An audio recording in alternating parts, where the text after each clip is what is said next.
facilities in Uyo. So the CND bus project is coming to reality on June 19th. Saturday, June 21st will be the flag off of the 12.5 kilometers no road in Uyo and local government areas. Remember that road, His Excellency promised we will do it swiftly. The police campaign promise in that part of Uyo.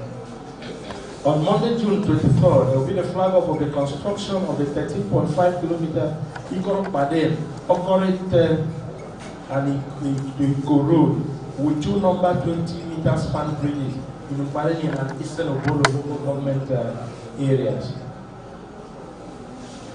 Wednesday, June 25th, there will be the commissioning of the 6.9 kilometer Upanakpabon-Ikwe Road with 30 meter span bridge in our local government area. On Saturday, June 28th, there will be the flag off of the dualization of the Numudo Afaanse roads in Ibesiku and Isiri local government area. The dualization of that road from Numudo roundabout is going all the way to Afaanse, and of course it will veer to the left one.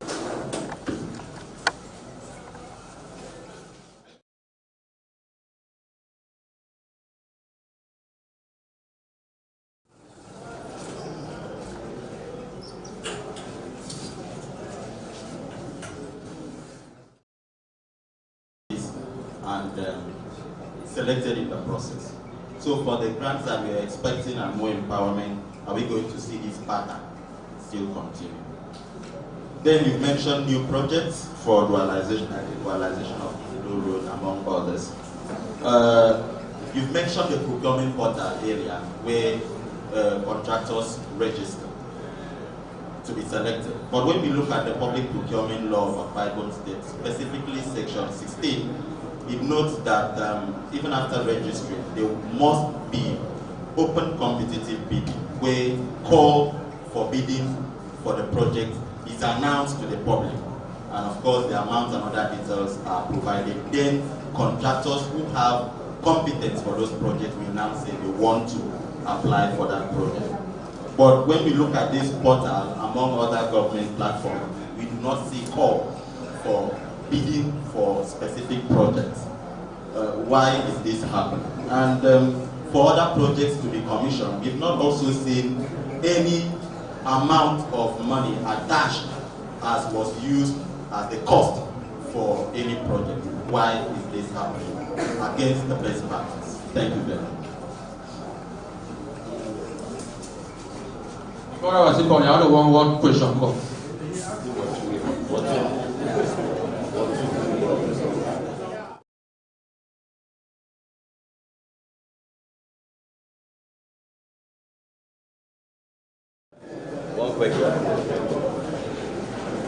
Good morning, Commissioner. My name is Excellency.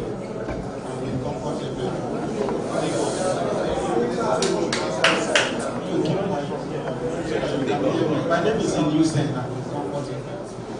All Commissioner recently, His Excellency the Governor, during one of his official outings, said that a lot has been said and much of paper was done on the deep sea ports, and that now is the time for realization of that project. And you have not told us the level the state government has gone towards realizing that project in the deep sea ports.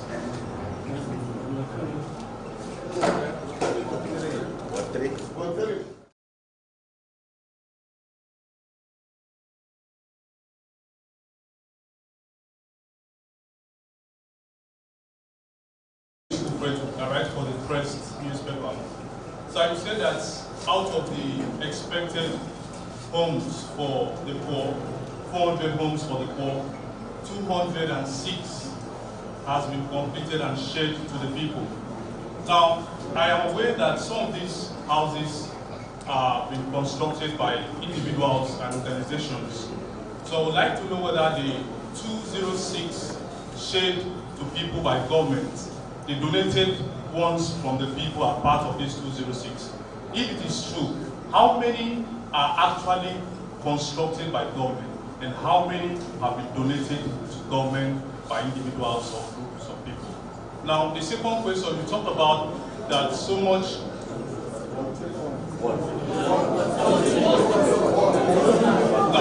Okay, the commissioner said I should go on. Now, you talked about the MRO construction. I'm aware that right from the reign of Senator Godswill Akpabio, this project has been going on, and so much has been expended on that project. I could recall that in 2014, the Chairman Appropriation Committee on Finance, House of Assembly, blocked the withdrawal of 1 billion naira for that project, having discovered that in 2013, that same amount of money was withdrawn for that particular project. And every administration has invested so much on that project. And here we are again on the same project. Does it mean that there is no hope, or this project will not end? And how much is government investing in this same project? And when will it end? Thank you.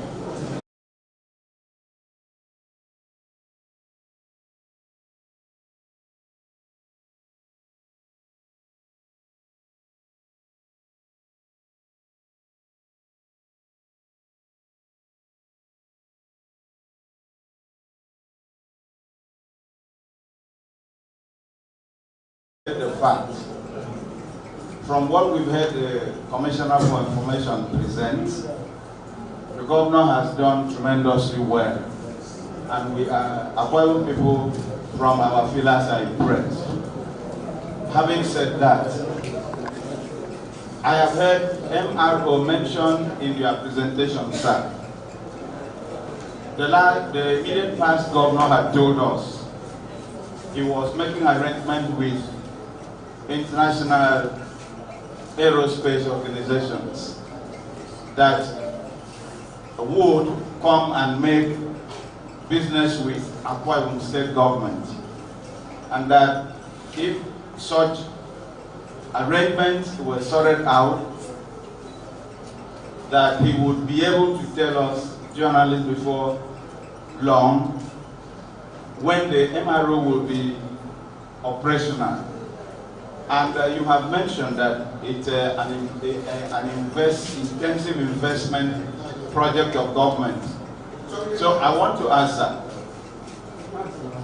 what is the situation with the MRO with respect to generating revenue for Akwa Ibom state government? Number two, for a governor that has done so well, as it has been said by Akwa Ibom people in recent times, why is the murmuring that his body language has shown that he is leaving or moving to another party when it is known that PDP is like a religion in Akwa Ibom State? Thank you very much.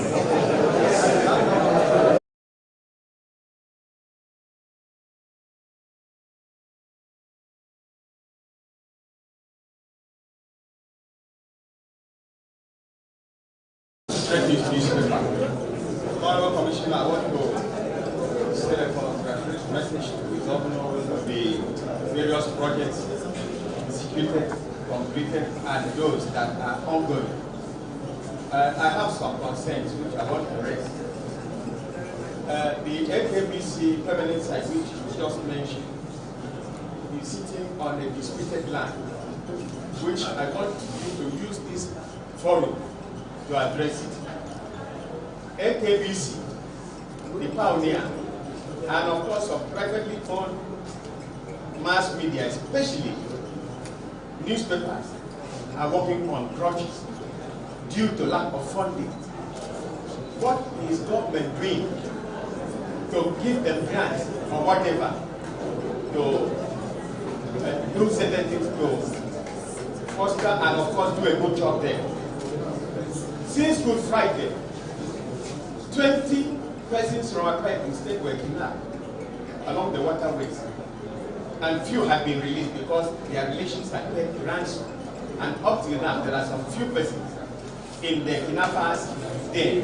What is the state government doing to release the few that are remaining. Thank you very much. Sorry, what is the student line? Where is the student line you're talking about?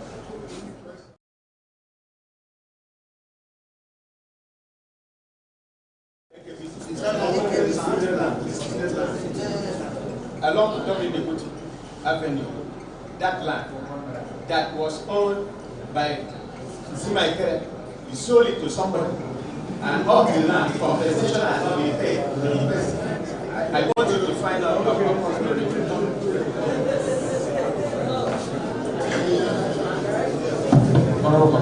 Thank you very much, gentlemen of the press. Let me very quickly address this thing. I'll start from the last. Mr. Umo, I hope you know by the Land Use Act that every land in this state is vested in the government. Yes. Every land, every piece of land is vested in the government. And that's the only answer I can give you. You talk about security and people who are in that. Yes, of course, security issues is not what I was here to discuss with you. Happily, you said some people have been released, and the process is on. Government will continue to work with security agencies to secure the lives and properties of its citizens. That's exactly what is going on. Somebody mentioned the news and talked about the Ibom Deep Seaport.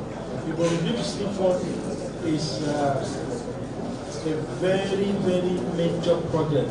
No state government, I repeat, no state government can on its own undertake the development of a deep seaport.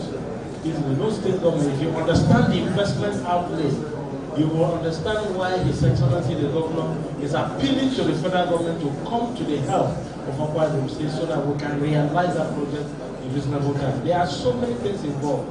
But to show commitment, there's an access road now being constructed to show commitment and give impetus and life to the project so that we can now flag up the sales office of the Deep Seaport and the industrial city as a whole. So that's going on. The project is very much in focus, and that is the different departments of government and the committee working tirelessly to ensure that works. I'm sure some of you, when you leave here, will still be going for some conversation that still surrounds around that maritime development. Somebody talked about MRO.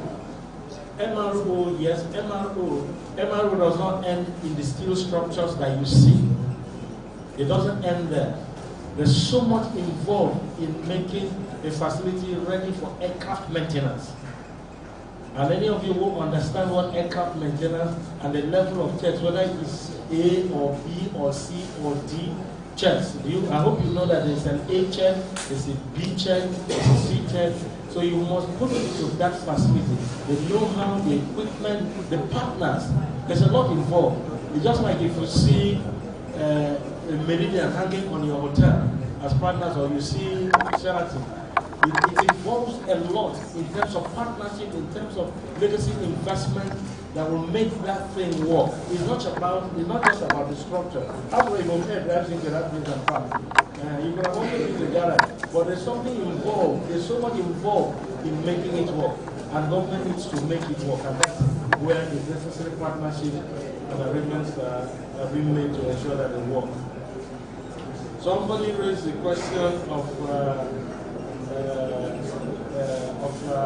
procurement process and so on. Incidentally, the person, I think he needs to go back and read the procurement law, because there's nothing that says that every project must go through the complete cycle, because you have what is called the certificate of no objection. You have also in that same law, so you must read it together, what is called selective bidding, where competence is like government inviting Julius Berger on a particular thing. You can do, the law allows you to do what is called selective bidding. There's also what is called the open bidding. And there's also what is called the certificate of letter of no objection, which means as a system you are comfortable based on track record that Amos Eno and Sons has the capability. It's just like if they have the capability, you can say, oh, NSEC has the capability. Give him this, let him bid for this. You can do selective bidding. The law allows you. So I ask you to go back and read the law properly so that you understand it. And some of you did raise the other time we met at Akbani Seminar issues of the law, and we pointed you to sections of the law that allows the government to engage in e-procurement, which is what the government is doing. So don't take one line or one paragraph of the law, read it end to end, so that you will have sufficient knowledge. Someone raised the issue of empowerment program and names of people related to politicians being involved. The governor answered that question at Itu. He said yes, whereas he has cautioned that people who are associated with the system should discourage their people from participating. But first is that are those people not acquired with people? Assuming if they registered and they are true farmers. So he answered that question, but he has already put a stamp that people who are associated, connected with government, henceforth should stay clear from such processes so that those who do not have access can also benefit. In some programs, it's just like some companies doing promos and so on. They could say, just like His Excellency said, friends and relatives and so are not allowed to participate. So he has already given that directive at Itu, if you were at Itu during the town square meeting. But he also did emphasize that you cannot also think that those people are not from Akwa Ibom State. And if a portal is open, just because they're related to somebody, they shouldn't have also applied, or if they are farmers. If you have a farmer and you have a relative who is a farmer, the person should not upload his or her farm? No. But henceforth, that should be the rule. He made that very clear. So do not be bothered about that. He talked about what else? Someone talked about concerns about the funding of media organizations. I do not know how government will fund private media, private organizations, and under what budget. What is it called?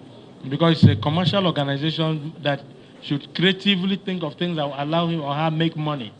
You know, so I think that is what that is. We shouldn't belabor issues that do not have to concern the anniversary celebration.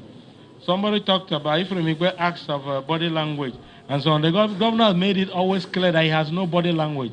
That he's only concerned about the growth and development of Akwa Ibom State. Everything he does, says, and implements are in the interest of Akwa Ibom State.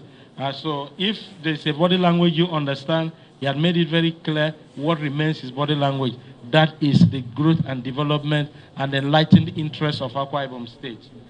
I think we've attempted answering all of the issues or questions raised here.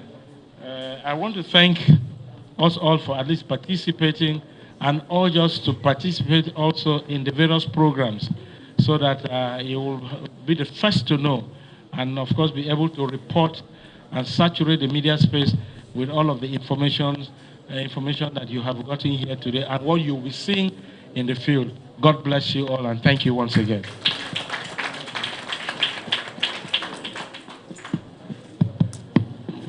Thank you, Commissioner, for giving us an insight into those questions. Before the chairman responds, we want to thank the government for what it's doing here. But for the selective bidding, Amos and Co. and the current ESCO have the capacity to finish this building. Please tell the governor that we have the competence to finish this building. Thank you. On that note, Amos and Co. Company.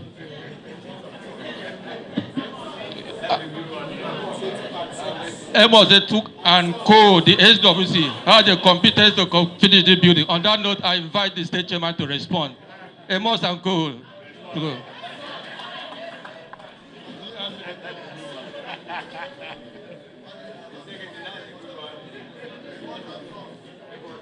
Praise the Lord. The secretary should have added limited at the end. The Honorable Commissioner, Ministry of Information, three-time commissioner in that ministry, our leader and big partner, Honorable Elder Neka Numana, the permanent secretary in the Ministry of Information, Akbarawa James Edet, who also doubles as international president of Mbopawa IBBU. My big brother, leader, and in-law, the chief press secretary to the governor, Comrade Ekerete Udo, the SSA to the governor on research, and Documentation, my brother, Dr. Endo, heads of stations here present, the State Vice Chairman, Secretary, members of SWC, past chairmen here seated, members of SWC, members of SEC, past leaders of our union, very distinguished colleagues, Chancellor of Cooper and his team, very distinguished colleagues.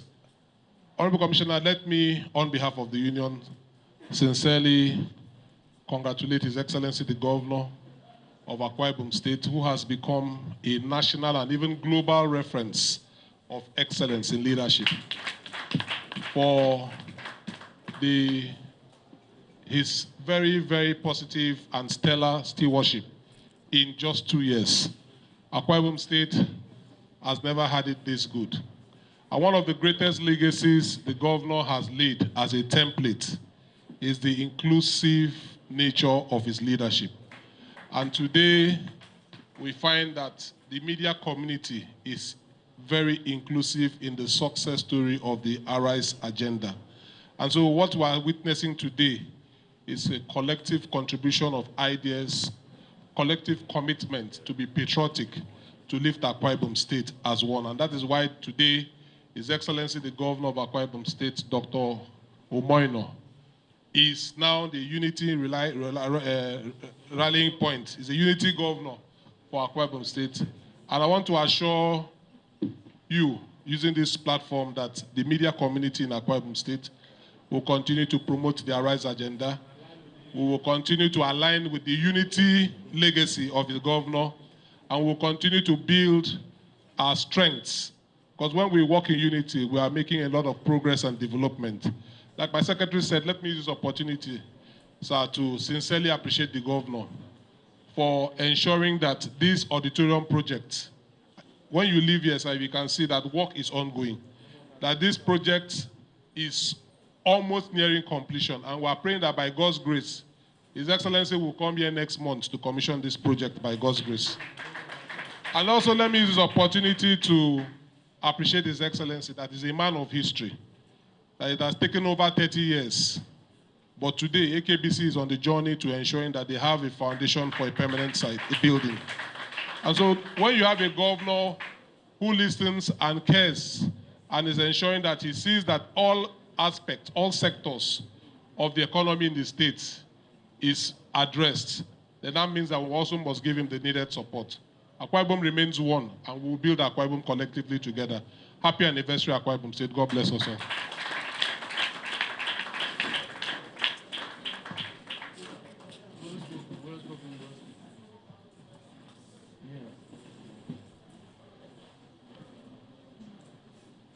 Our own leader.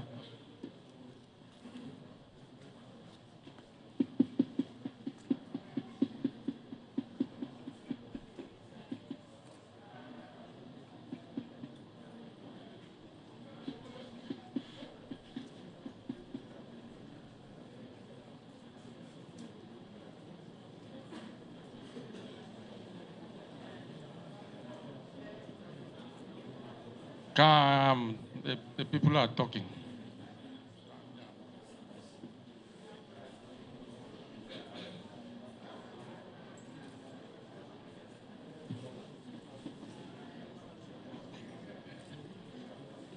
They are discussing the selective bidding here.